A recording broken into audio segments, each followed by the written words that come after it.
जब तक Indian parents अपनी बेटियों की शादियों के लिए डाउरी देते रहेंगे तब तक डाउरी डेट्स होते रहेंगे। और इसमें कोई हैरानी वाली बात नहीं है। मैं बचपन से सुनती आ रही हूँ कि हमारे सोसाइटी में कहीं पे ज़्यादा कहीं पे कम, लेकिन dowry in the form of gift, in the form of cash लिया जाता है। और ये लिया जाता रहेगा जब तक जो बेटियों की जो पेरेंट्स हैं इस परंपरा या कहे कि एक एब्सोल्यूट नॉनसेंस इसको बंद नहीं करेंगे।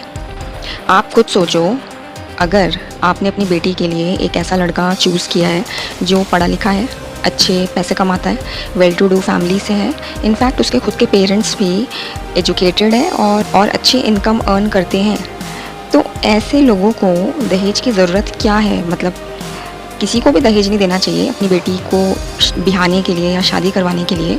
लेकिन अगर आप एक अच्छी फैमिली का लड़का ढूंढ कर अपनी बेटी की उससे शादी कर रहे हैं तो डाउरी देने का क्या मतलब है? आई मीन वो क्यों इतने भिखारी हैं या उनको क्यों ज़रूरत है?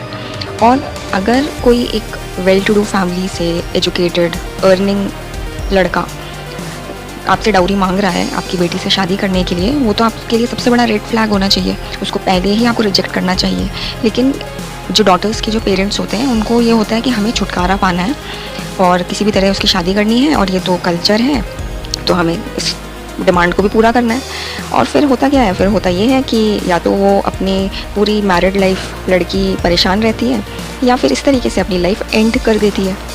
तो जब आपकी जो बेटी है वो खुश नहीं है और सेटल हो ही नहीं रही है कहीं से भी, तो क्या फ़ायदा डाउरी देके शादी करने का? इनफैक्ट जो भी लड़का डाउरी मांगता हो शादी करने के लिए, उसको तो पहले ही रिजेक्ट करो। Don't have to marry that kind of a guy, and this responsibility is on the parents of daughter.